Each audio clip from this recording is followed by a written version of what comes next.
So let's start now. Okay. So please let me know if the camera is out of focus. So I am always telling you that physics is geometry 2.0. Let me go further in this analogy. So geometry first started as planimetry and stereometry. Okay? So in planimetry, people studied actually fields on the surface of Earth. By the way, people realized that the Earth is round. Okay? However, they still use planimetry in their business because the radius of the Earth is much bigger than, say, the size of the field that they measure. Nevertheless, they know actually that actually the world is round. And because of this, they start studying sphere. Andre, I'm not sure if this is intentional, but we can only see a Word document right now. Thank you very much. No problem. Okay, yes. Let me stop the demonstration and adjust the camera. No, it was not intentional. It was a mistake. Thank you. So, people see the sphere, but also they thought that our world is R3.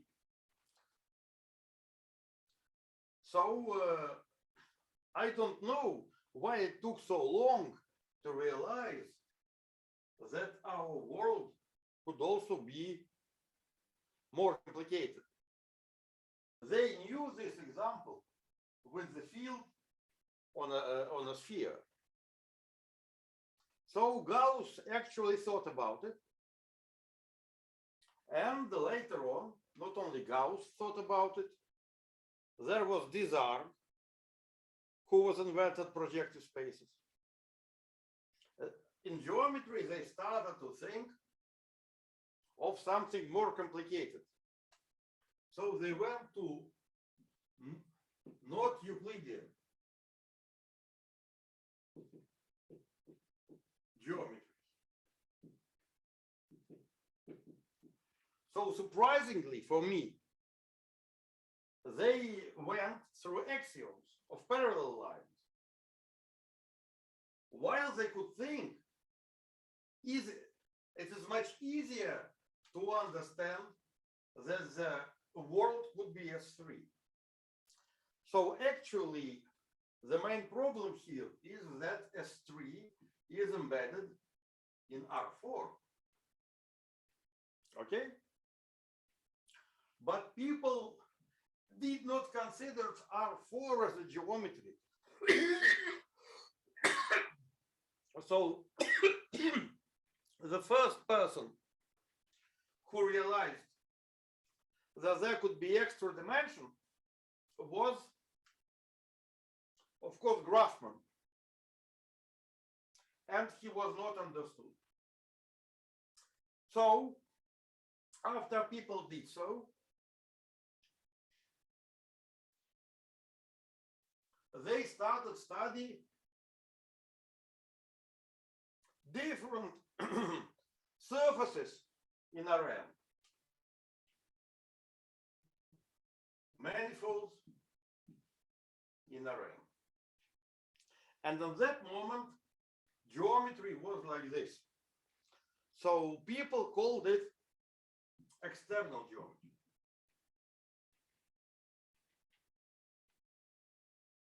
Because it was based on embedding to Rn. Later on, people realized that when you are asking questions about M, the way how M is embedded in Rn is not important. There are many questions that you can ask inside M. So differential geometry started, algebraic geometry. And people went to study the manifold M itself. Okay, why I am telling you this story? Actually, because would people think deeply, they could realize this thing, actually Rn, before they went to this non-Euclidean axiom. However, the problem was, of course, a non-mathematical way of thinking in physics.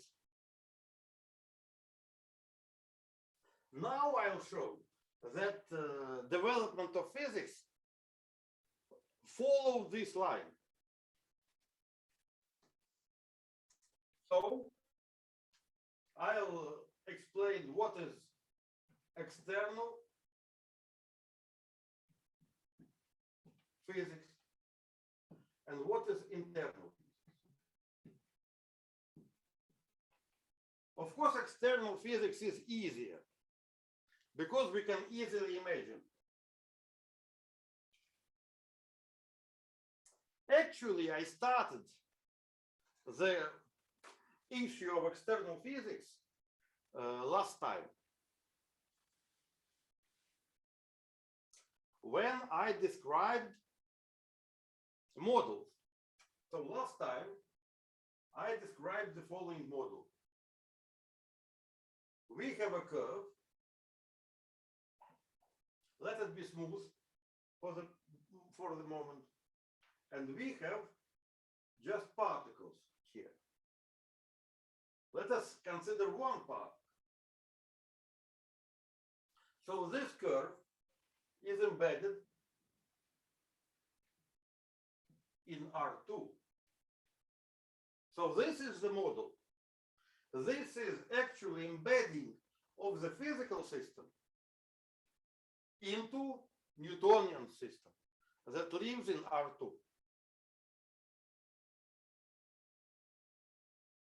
And that's what I called external physics. I also found in particular that here we do have inertial coordinates.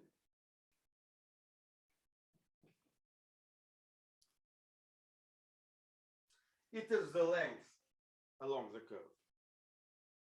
However, if we consider such a system, just connect them by a ribbon that I denote like this.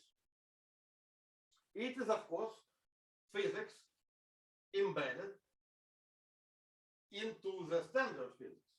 However, this physics is not Newtonian, you see? And here it resembles situation with geometry. When you embed S2 inside R3, you have Euclidean axiom on R3, but you do not have Euclidean axiom on S2. So here we have the third law of Newton in the big physical system. However, we don't have it on embedded system. Please see the analogy.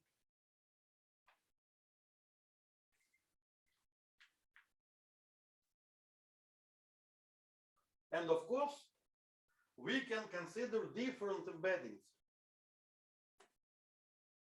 And it is very important to get first the idea of what in general physics is.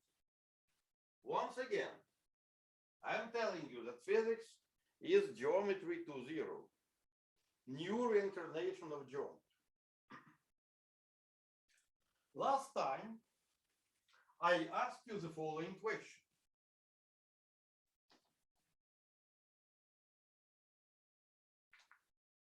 Here we have a sphere. Consider this sphere, as physicists say, as a configuration space. From the point of view of embedding, it means that imagine that we have sphere with serious gravity, such that all bodies are sliding on this surface. Then let us consider the following question. Do we have inertial coordinate system?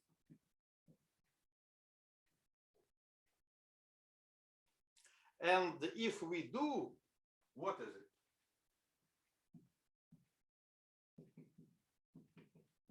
So now I'd like to ask the audience.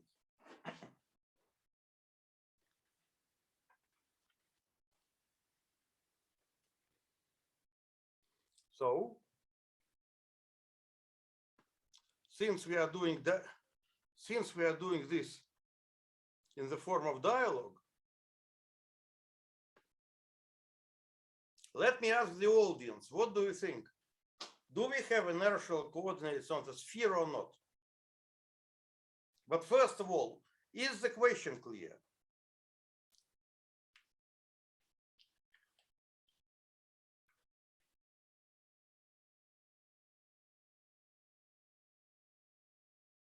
So I don't hear any response.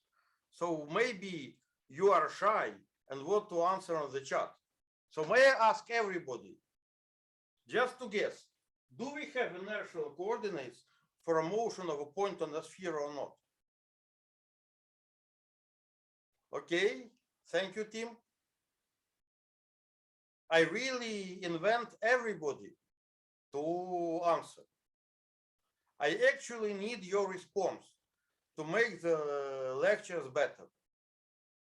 By the way, if you are shy and if you don't want to show your own name, let me ask you to make another login and to log in with a nickname.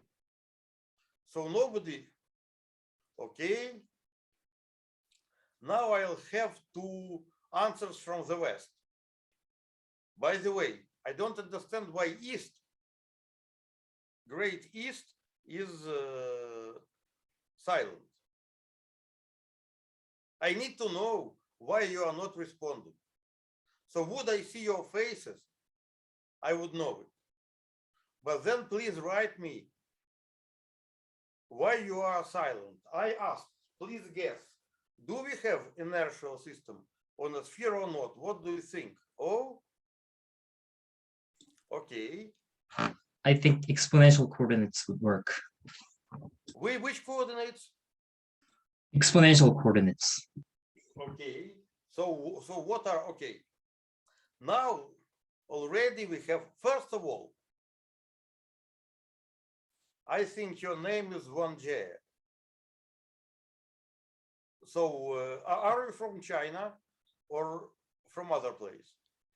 I'm from Korea. You are from Korea. Yes. Okay.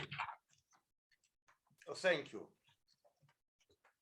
So because your name sounds like Korean, but okay. So now we can discuss. So when you say exponential, what do you mean?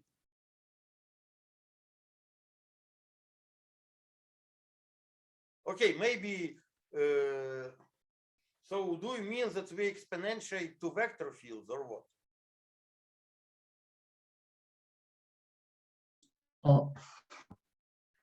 I don't know how the term originated from. I just know that it kind of it's the same thing as the usual exponential map on a Lie group with a bi-invariant metric. Yes, but yes. Okay, so you're a mathematician. Good. So S2, first of all, S2 is not a Lie group. Okay. So it's a coset. Yes, but on a Riemannian manifold, usually exponential coordinates are coordinates made from the solutions of geodesic equations. It's interesting. So how can we make coordinates on a sphere? So if there are nice coordinates, why we are using these stupid coordinates like angle and the theta? So you may propose new coordinates. So what the construction could be? So in the one-dimensional example, Okay, of course so we have this. so if there is a, so since the sphere is two-dimensional, we start with we construct the map from R2 to S2. So if V is an element of R2, it is sent to the point of gamma sub V R gamma sub V1, and gamma sub V is the solution to the geodesic equation with initial velocity V. Okay, but so this gamma is not Christoffel, is not Levi-Civita. It's just the diffeomorphism. By the way, of course, we can take two vector fields and consider such diffeomorphism. They would generate definitely coordinate system. But would the motion be inertial in this coordinate system? Namely, would the motion along the what's called large circle on a sphere, would it be described by equation that derivatives on these coordinates are zero? Okay, let me tell you something. Okay. So since there are 2 points of view, it's good because it means that there is something to discuss. So just imagine that we have some coordinates I call phi I. And then imagine that the inertia means what? Means that the constant speed in inertial coordinate is kept forever. Okay? So let us see how this equation would change if we change coordinates. Okay?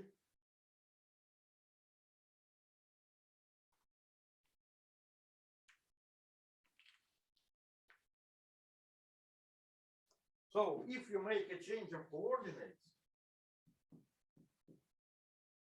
so phi I is, say, Fi, and I call this psi A. Okay? And I plug it here. Then phi I dot is, of course, dFi over d psi A times psi A dot. So equation that we are rest at peace in one coordinate system goes to equation that we rest at peace in another coordinate system. So there is nothing to discuss about. It's clear. However, now let us take the second derivative. Phi I two dots equals what? Psi A two dots. However, there is a plus. D2 Fi over d psi A, d psi B, psi A dot, psi B dot. So this thing says that acceleration is not a tensor.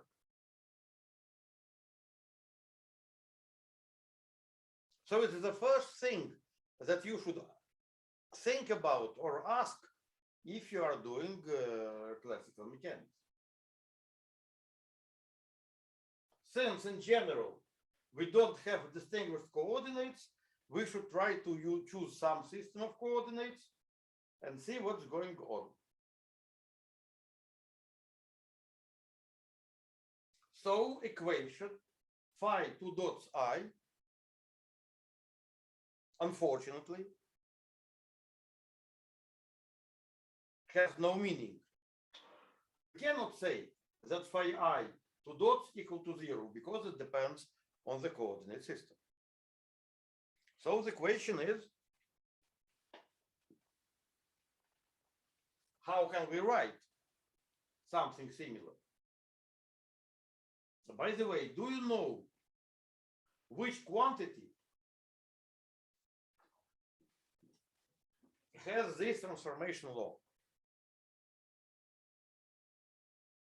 Has this second derivative of coordinates in it?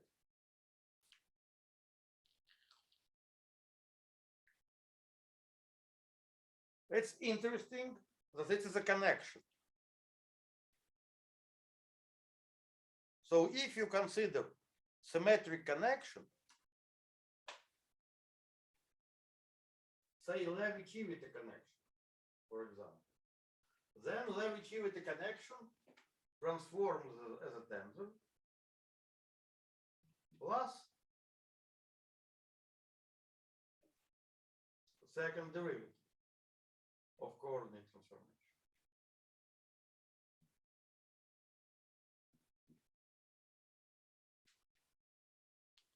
By the way, the same term appears. So I am assumed that those of you who are mathematicians studied transformation of Christoffel symbols. By the way, those of you who are physicists probably know that you use this connection when you are writing a curvature, when you are writing general relativity. And so at the level of the end of the bachelor program, you should know a little bit about it. So this is the problem. So we may say that we can compensate this term. Okay, so here I did it as experimentalist. Now, let me do it as a mathematician. Here I have velocity, and here I have another velocity. I want to say that velocity is the same. So what would it mean? It would actually mean, so I mean inertial motion.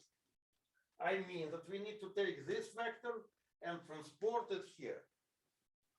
Okay? And it doesn't matter what connection would be used to transport. We can write it in terms of connection A. Okay? So there is a way to write down inertial motion. Of course, it would mean that the covariant derivative of the velocity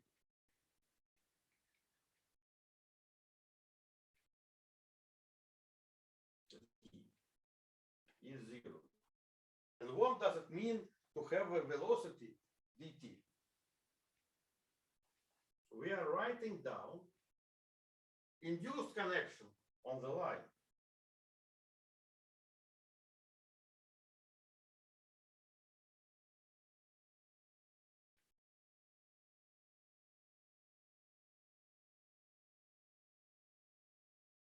IJK. And we have to apply this to velocity.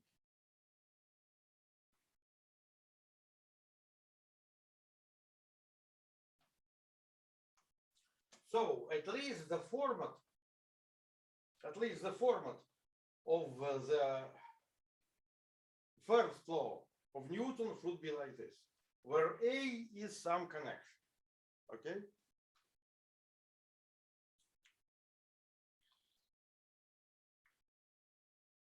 Now,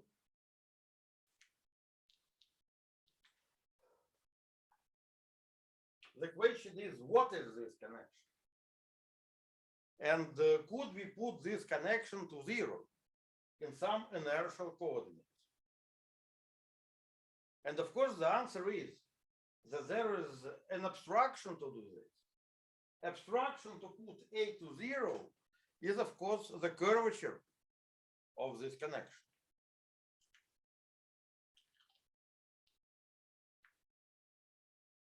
Okay?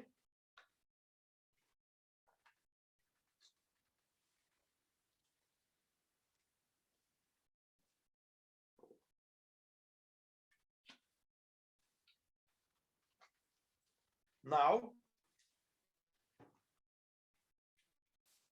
we see that the issue is how to find this connection.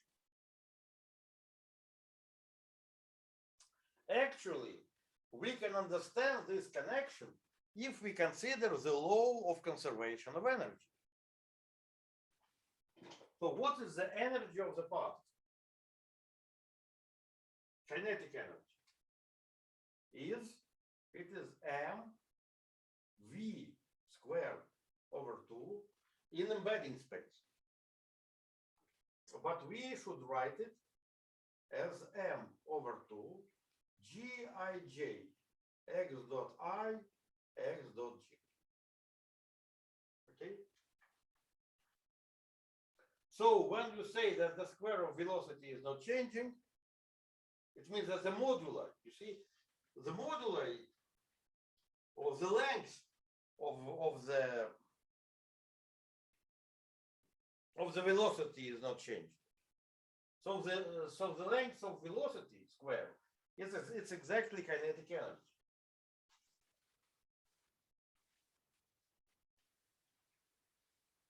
So now let us see.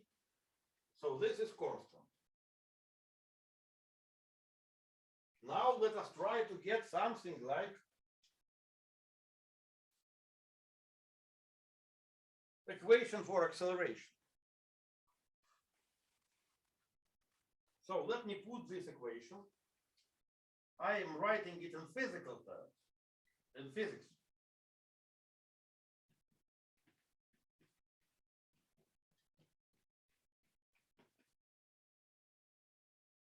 So x's are any coordinates on the surface you like. And this thing is invariant. Sorry, not zero, constant. So how to get rid of the constant? The way to get rid of the constant is, of course, to differentiate.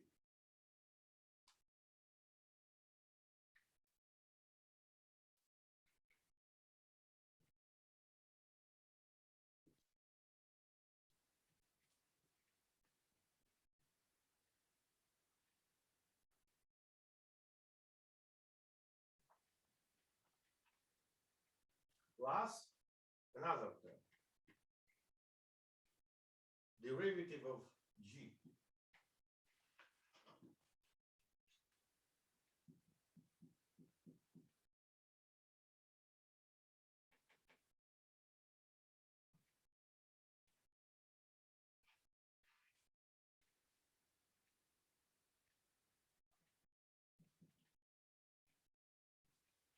And when I take this derivative, I'll get something like dk, and here I get this.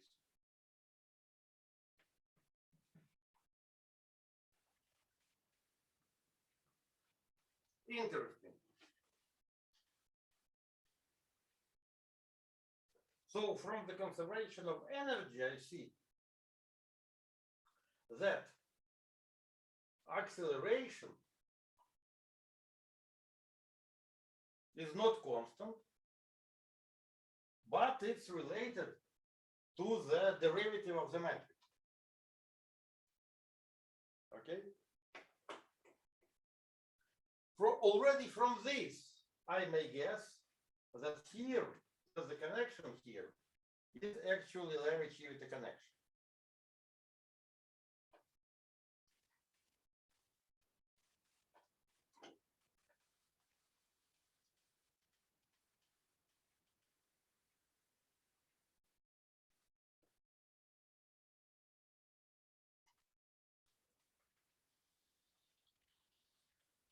But you may ask, still, maybe there are such coordinates that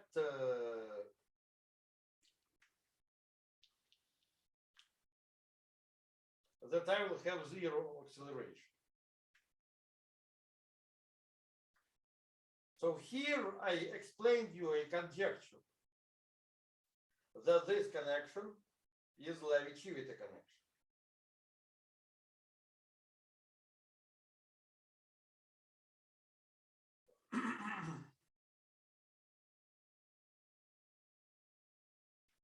However,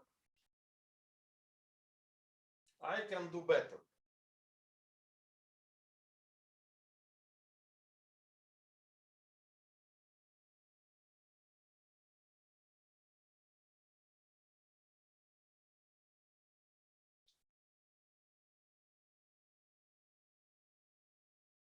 Let me see how I can do better. So one of the way would be to write down things in Riemann normal coordinates. Okay?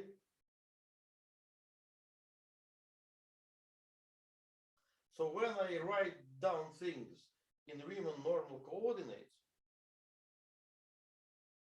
okay?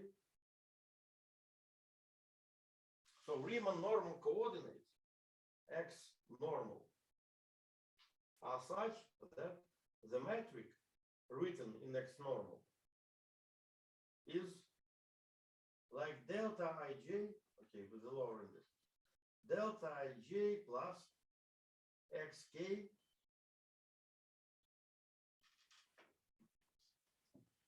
xl, and here I have the curvature term.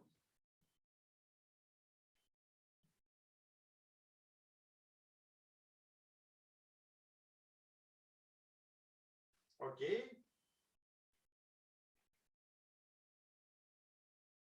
Then I may plug it here, and since it's a curvature, it's a tensor.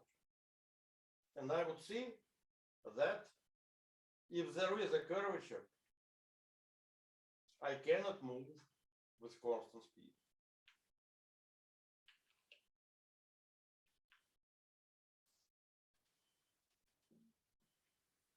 Later on, we will see that it's actually the case. That connection on this equation is actually a Levi-Civita connection. So you may think about. So there is no inertial coordinate system. So flat connection is not a connection that preserves metric. So any connection that preserves metric, okay, let me put it another way. Equation contains connection.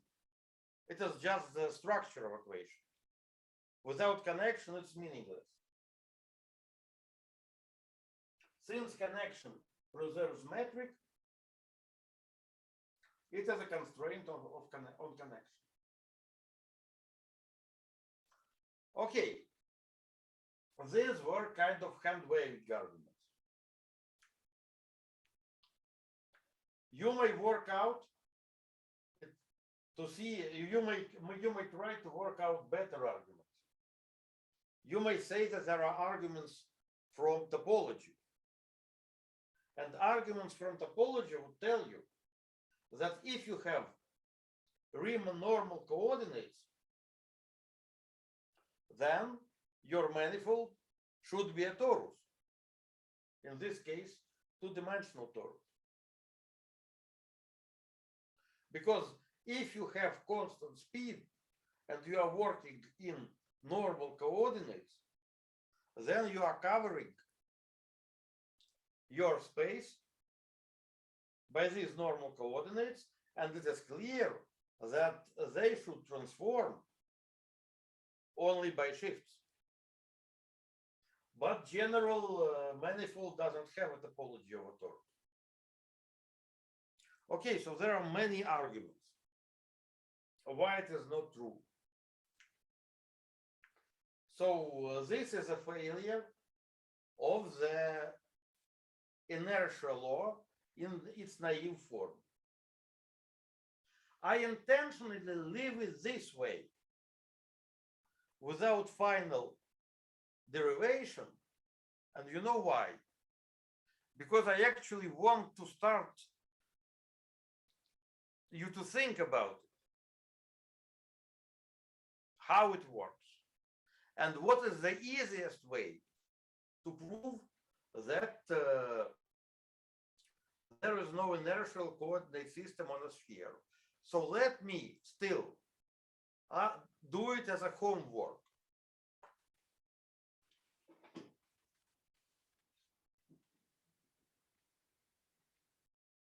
Homework.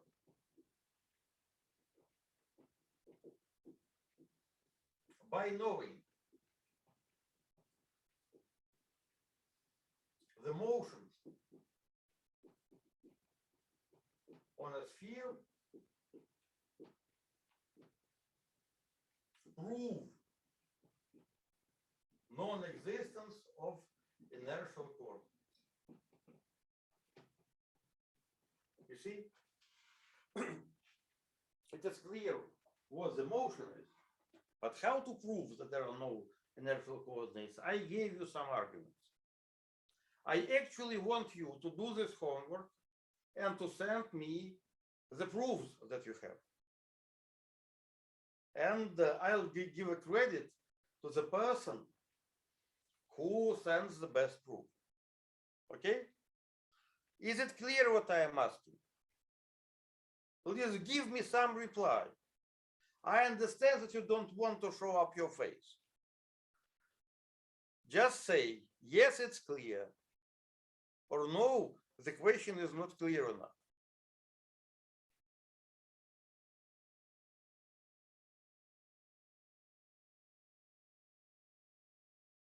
Okay. At least Russians say yes. So we actually have responses from Russians, from China, from Korea, and from United States. Good. At least the world thinks about this. Okay. Let me go a bit further.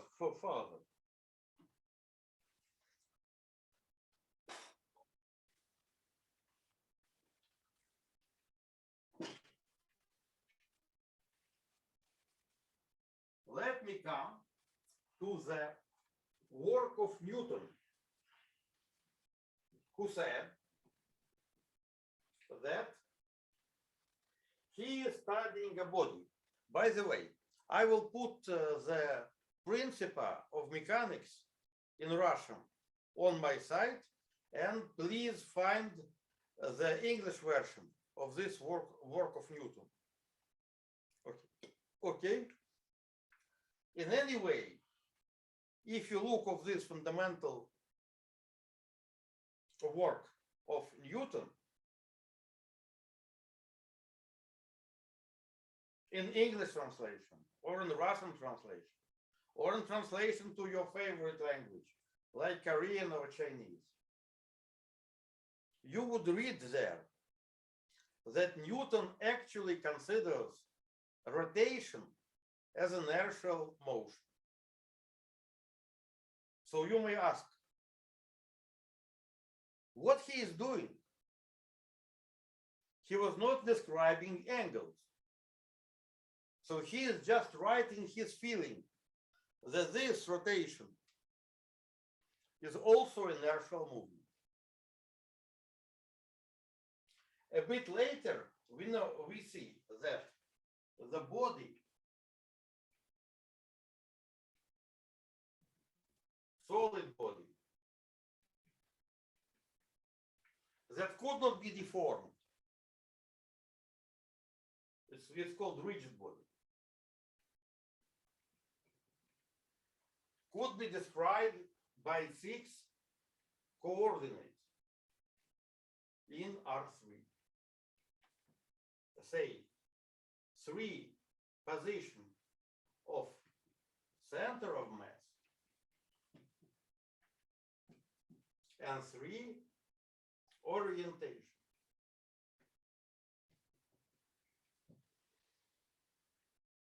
So Newton understands this because rotation means the change of orientation in space. So it means that he should describe dynamics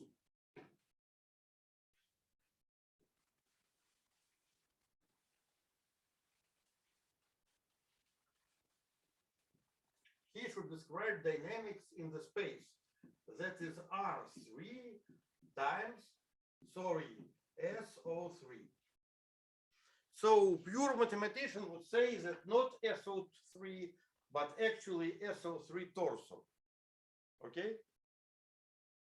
But this is well enough.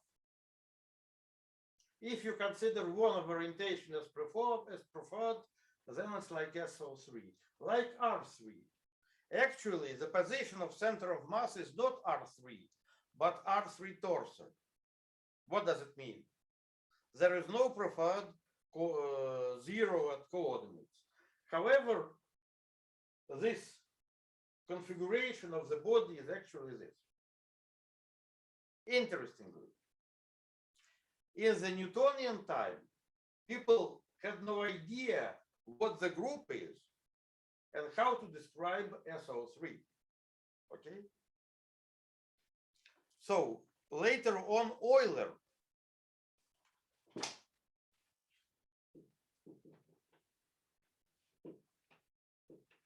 described SO3, okay, by 3 coordinates.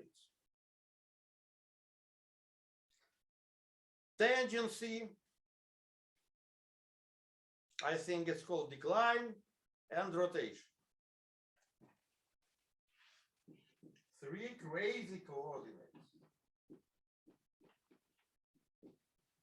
So it means that you should write down the law of motion here. And it is not clear if SO3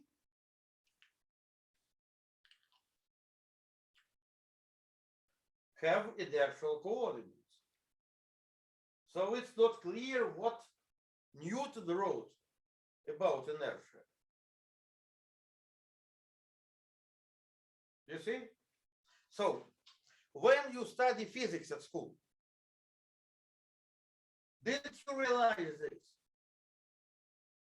So if you are Chinese, you passed exams.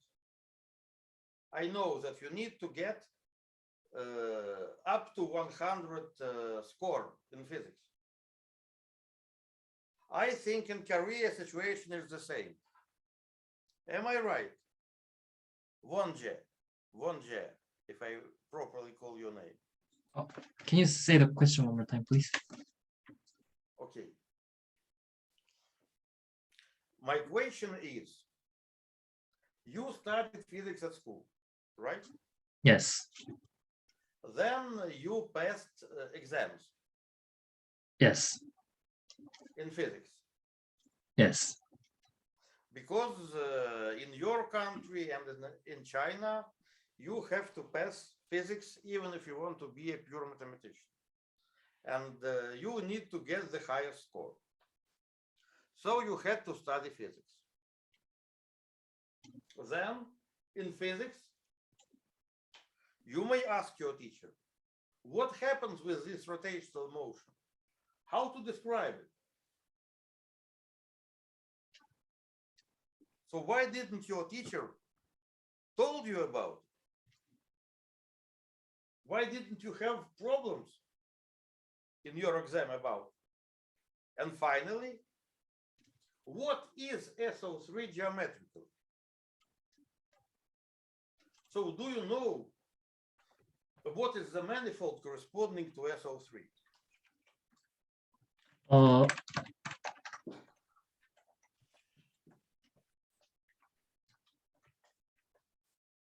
SO3 equals to as a manifold. It's RP3, the real projective space of dimension 3. Very good.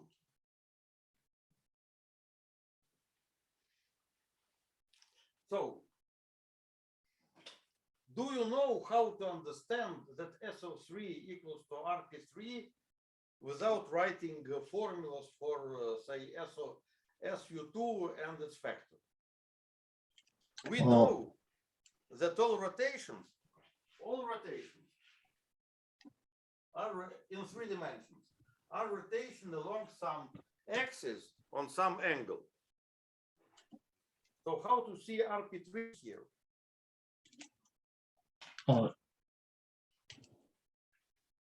So rotation is given by an axis and the length of that axis? No, you may say rotation is given by the axis, but probably not the length of this axis, by the angle. Oh, I see. So, so how to make RP3 from this data?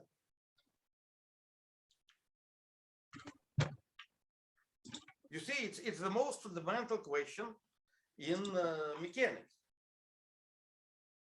because it's the motion of the rigid body.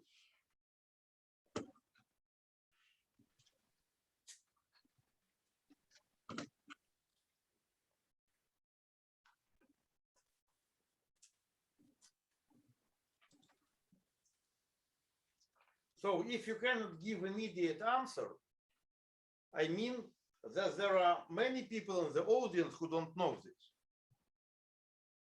So can anyone explain without writing formulas, just by writing a picture, why rotations that are, of course, rotations along the axis by some angle form RP3?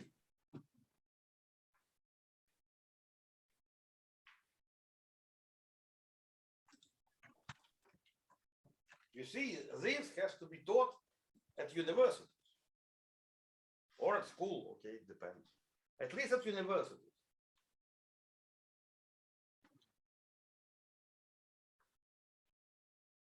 And of course, not in terms of formulas.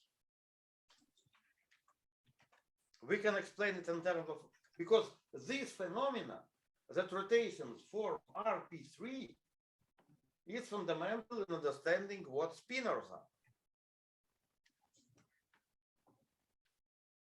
By the way, everybody in mathematics know that RP3 is what?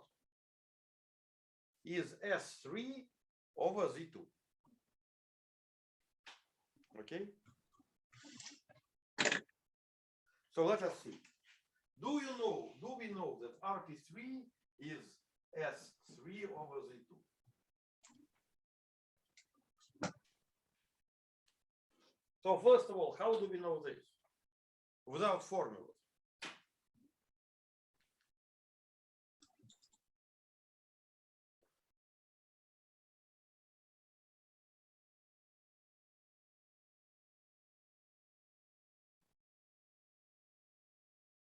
Okay, let me tell you, okay, let me wait 1 minute. You see, I'm trying to involve you in discussion. Because if you are involved in discussion, you start to understand.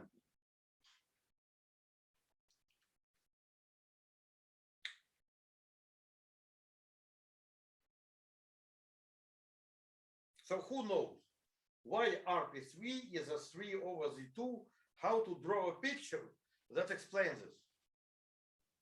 You might tell me, I'll draw the picture.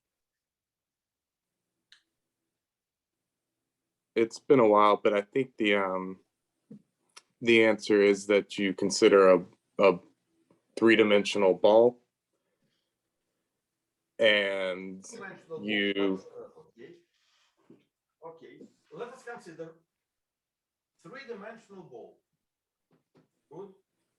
and then you consider the radius of the ball is pi, and Topology, yes, okay. But and you say so you want the radius of the ball is pi, so I consider, so it's a ball, it's called B3. and you let the angle of the rotation be considered the so for every point, the magnitude of the point is the rotation So you're angle, already explaining this. Very good. and then but the orientation of the point is given by what the axis is. And then when you get to the boundary, you see that the points are identified, the antipodal points are identified. Okay, so these points are identified. Still, we need to know that, look, axis and 2 points identified. Of course, if you write it this way, so what is the space of axis? Space of axis is, of course, S2. Then you say we multiply it by an interval and glue things. In this way, we will get S2 times S1. So it's definitely not RP3. So what is wrong in my argument? You say, so here is the direction. Here is the angle. So we should get S2 times S1.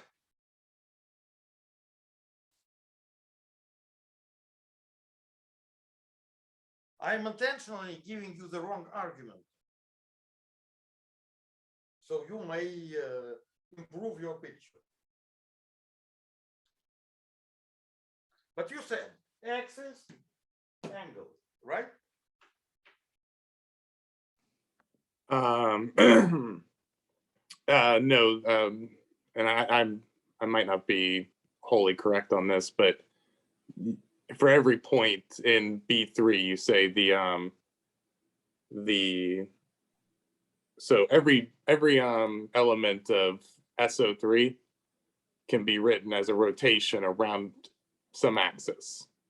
Yes. And you say that for you give a point in B3, such that I've done, and you say that point I will take.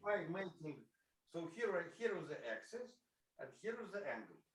So then it should be S2 times S1.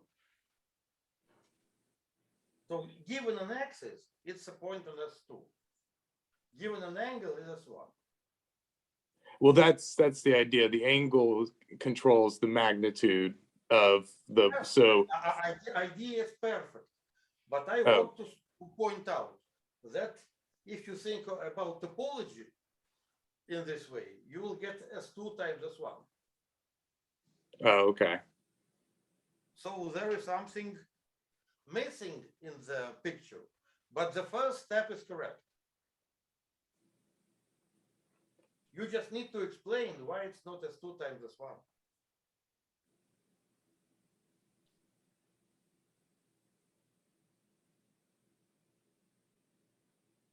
And maybe somebody is writing me, so people are shy to interrupt.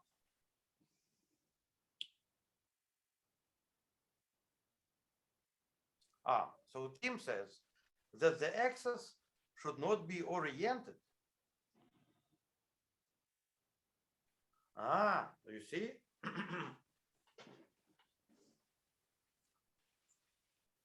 So without orientation of the axis, I cannot understand how to rotate.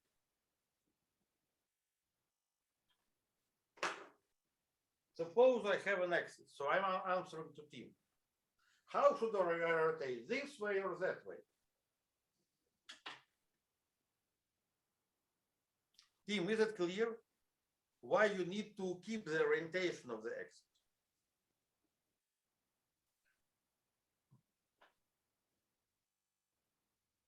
So still you have a good point, okay? But still, we have this puzzle. Axis and the angle. And of course, pi and minus pi are identified. But this means S2 times interval, that is S2 times S1. But actually, it's, as we know, RP3 from the books. So it means that you simultaneously know it and don't know it. You believe books or formulas. But here is the puzzling picture. What is wrong?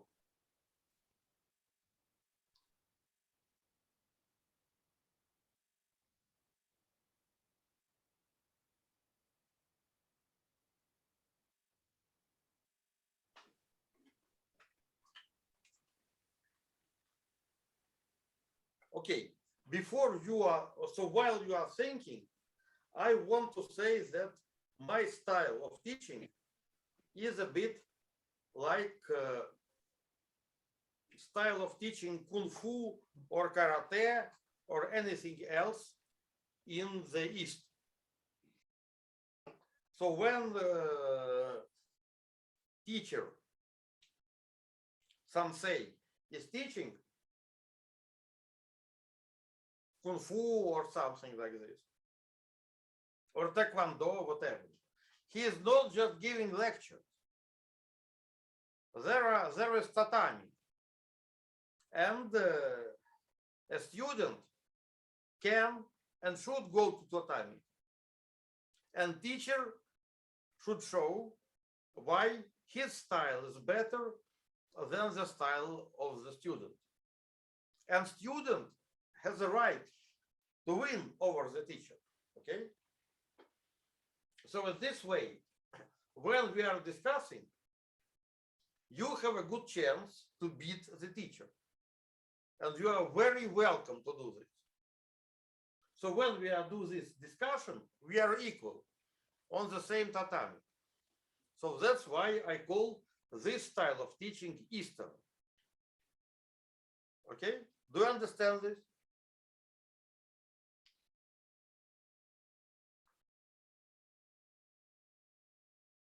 So here we came to the tatami.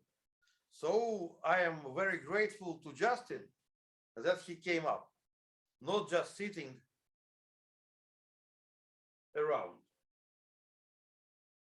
And he starts showing something of his technique. So it means that he gave a reasoning. And I immediately replied with my technique, showing that his technique actually leads to S2 times S1. And everybody could see what's going on. So, Justin, please, what would you tell me? Your reason. I've been drawing it out. I think you misunderstand what I'm saying, or either that or I misunderstand what I'm thinking. But so take a point on B3 that is not on the surface. Yes. And that point has yes, I take a point on B3. So and we're gonna map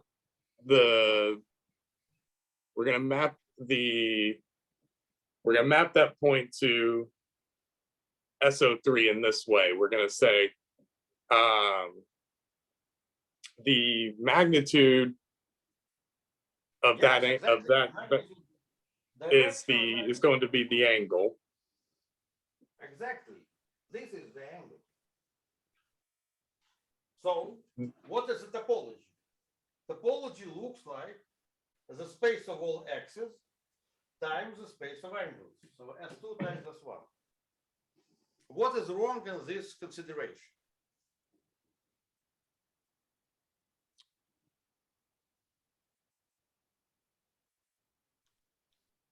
So maybe not you, maybe somebody else would say, what is wrong in this consideration?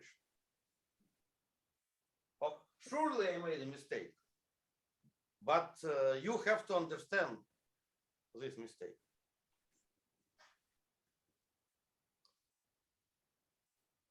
So you want me to explain why this is not S2 across S1? Yes, exactly. Because you said X is an angle, so S2 times S1.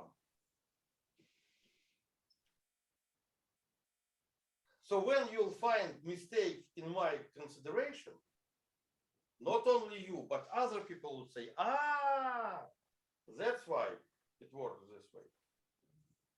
You see, you know the subject if you can find mistake in consideration of the subject. Not only if you repeat the standard proofs, even not only if you can make constructions. You should be able to find mistakes in wrong consideration. So what is wrong in this consideration? Of course it's wrong, but I would like you to find out mistakes.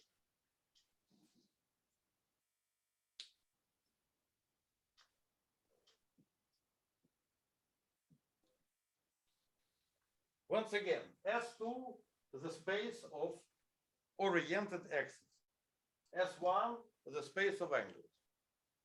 So here we have rotation. What is wrong?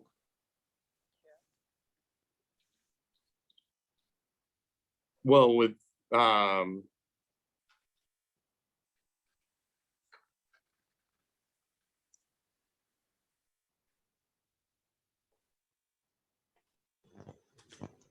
Chat. Sorry? So somebody wrote in the chat. I'm sorry. I need to see when somebody.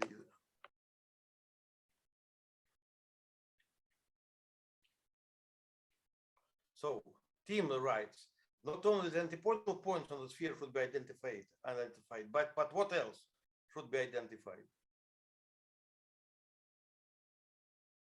So this identification of antipodal points is exactly okay.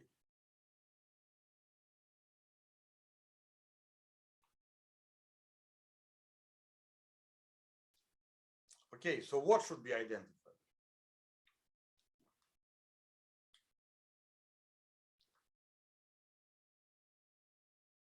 So I consider, I do not consider rotation. So answer to Tim's reply.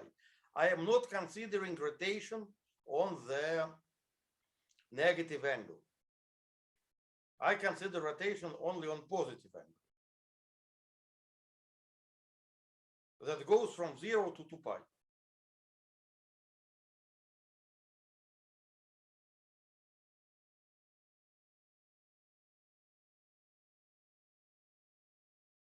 I think it's clear that on the plane, I can rotate on the positive angle from 0 to 2 pi, and 0 is identified with 2 pi. So identifying 0 with 2 pi, I can shift by pi, and that's why I have positive and negative. Tim, is it clear what I said?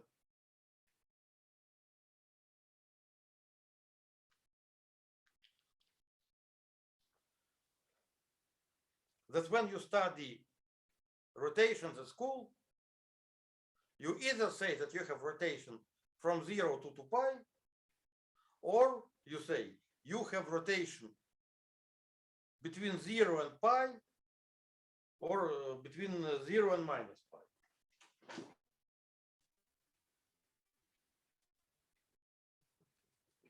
Or you may say that you have rotation like this and rotation like this.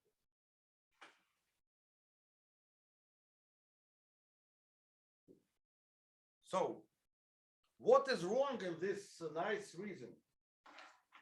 You see, I am intentionally discussing this because I want everybody to think what's going on.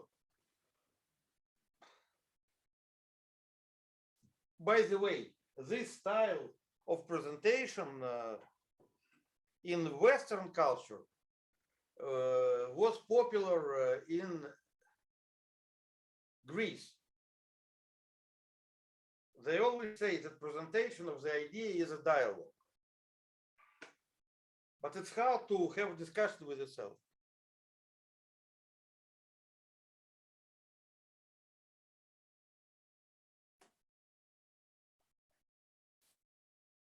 Okay, so rotating 180 degrees in one direction is the same as rotating 100-degree angle in the opposite direction with the minus sign.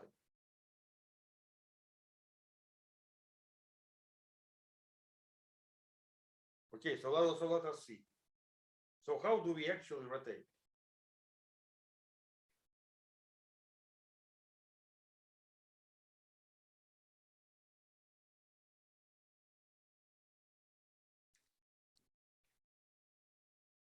So it's the same as rotating minus. So don't hang. You should put minus in the opposite direction. You see?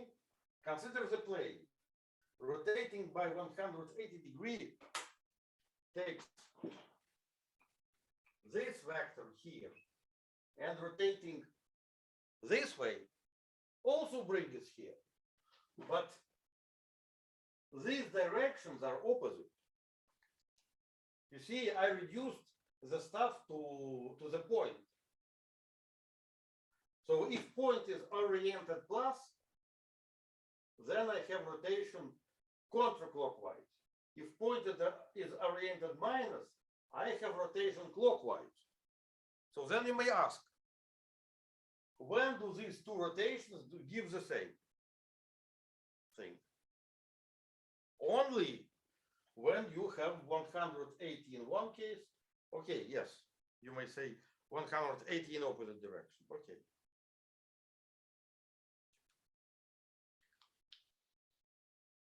But still, you see, still we have this problem of S2 cross S1.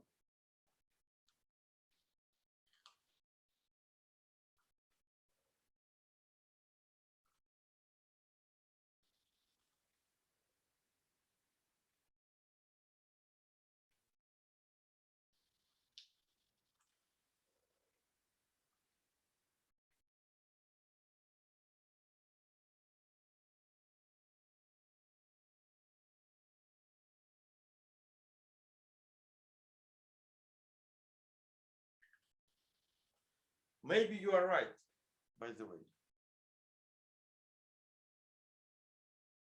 No, Tim. Internal points of the ball should not be identified with their antipodes.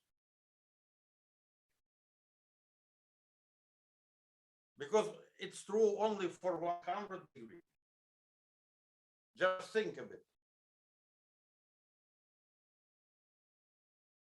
So in order to understand these angles and identification, consider the simpler example. Okay. So now let us consider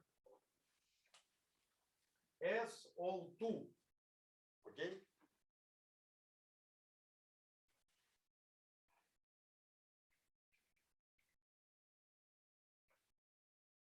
So we have the point.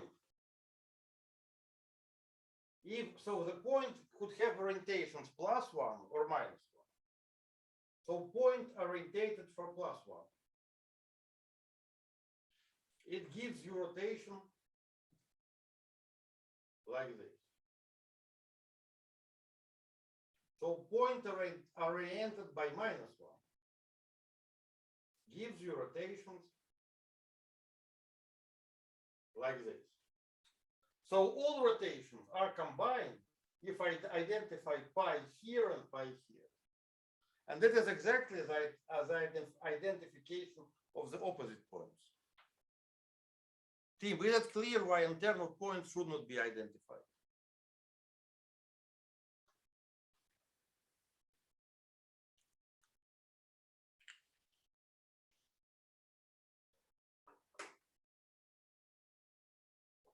So this is two-dimensional system. So I have initial vector. I write it with double line or very solid something. and I consider a rotation as a result of, so when I apply rotation to this initial vector. If the orientation of the point is plus 1, I rotate counterclockwise. If orientation point is minus 1, I rotate, of course, clockwise, because it's a change of orientation. And this rotation and this rotation are the same rotation. So only the boundaries are identified. So in this way, we see that rotations are what?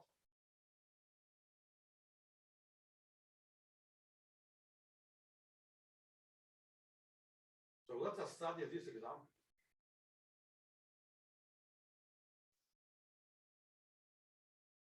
Maybe it would help.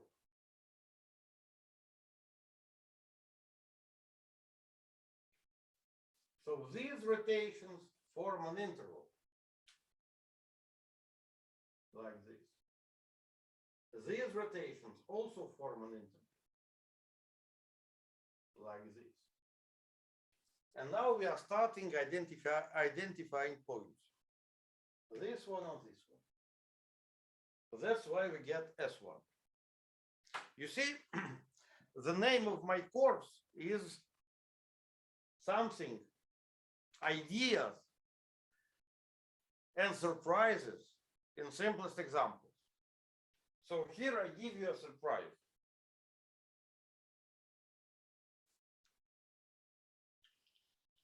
Okay, so it's the time to explain. Consider this simplest example.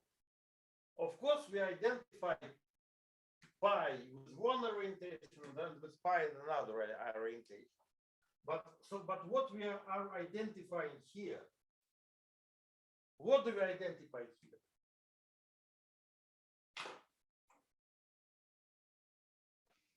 So who can say what we identify here to get us what? I think you're saying at the angle 0, which we would identify any orientation, doesn't matter. Yes. This was a mistake in this reasoning. Not only pi and pi this way and that way are identified. If we have rotation 0, it has no orientation. They are all identified. That's why we have not this, but exactly the ball. Justin, is it clear why I was asked this? Yeah, I see it now. So maybe you see my style. So my style is to let you understand something by making a puzzle if you are missing some point. So would I just say, look, you have to identify 0 rotations? You say, ah, yes. But I wanted you to remember this by producing the counterexample.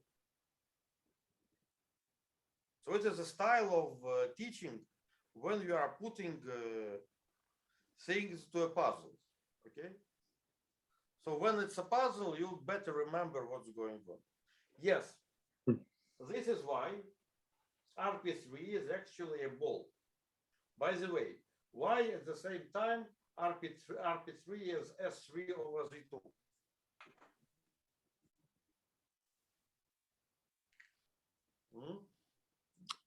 It's just the standard construction. The Of course, RP3 is. I just want you to recall it.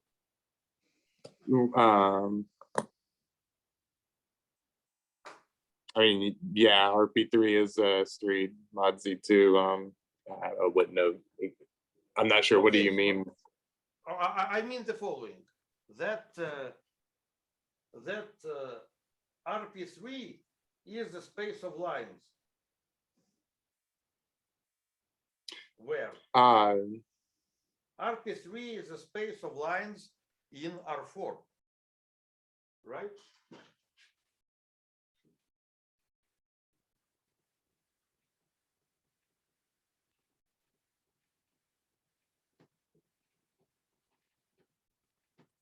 R4. So the question is, why the space of lines in R4 is S3 over Z2? But Right, are we because, taking the space of line by definition? So why it's S3 over Z2?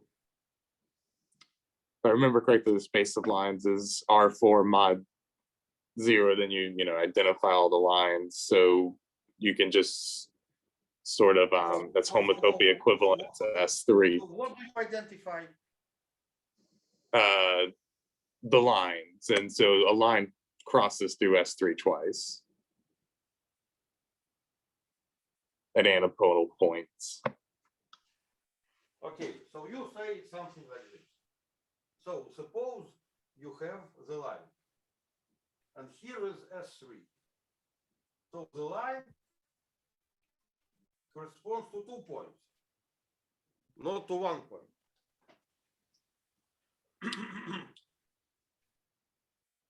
So the space of antipodal points. So if we try to identify line with the point where it intersects the sphere, we will count each line twice. To count it only once, we have to divide over the 2. Is it what you mean? Right. Well, and you're modding by the Z2 action, which is considered the action to be take a point and give back the antipodal point. Yes, but it's because they are identified. Okay.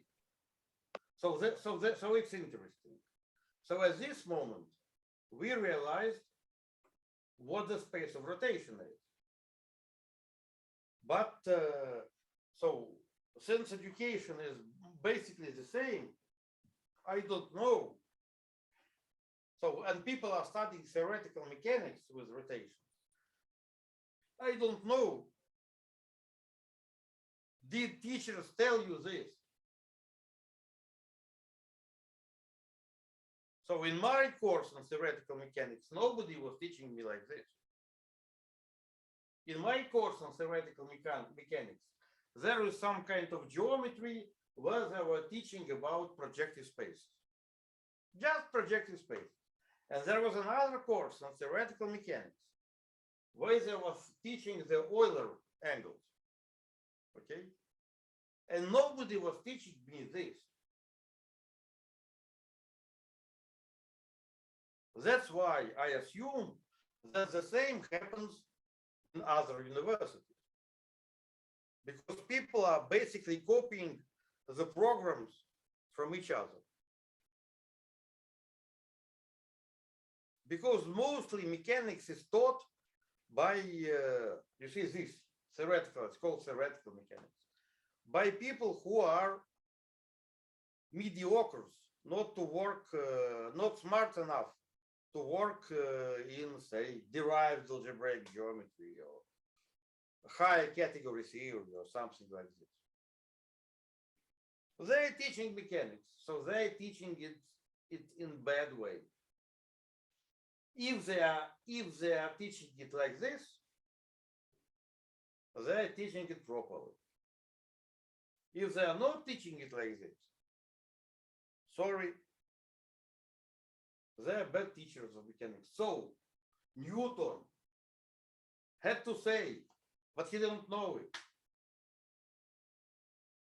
that we have a motion on actually R3 times S3 mod Z2.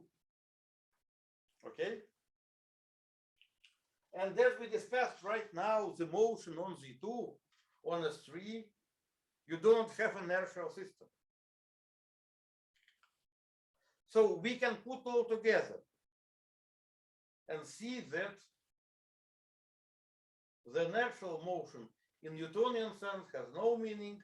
However, there is a lot of meaning of speaking about inertial motion on S3, okay?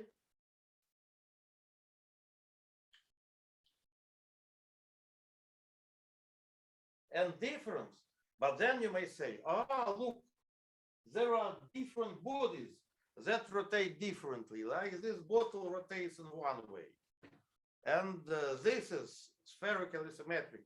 It rotates in another way. What is the difference between these two bodies? The answer is clear. The metric here on S3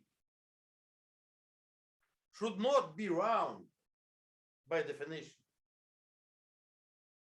It could be different. And this metric on S3, on this S3, is determined by inertia tensor. So everything goes. So different bodies have the same configuration space, but different metrics.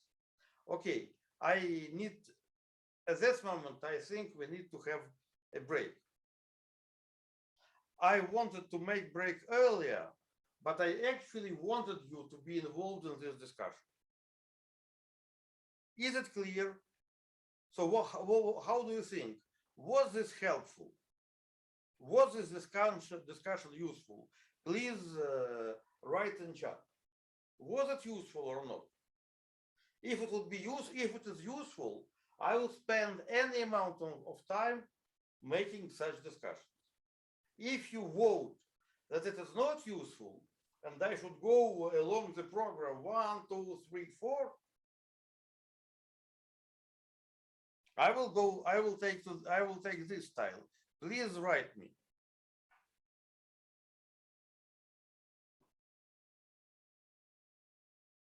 I actually want you to send me a big reaction. So since you cannot nod, you see, I can nod.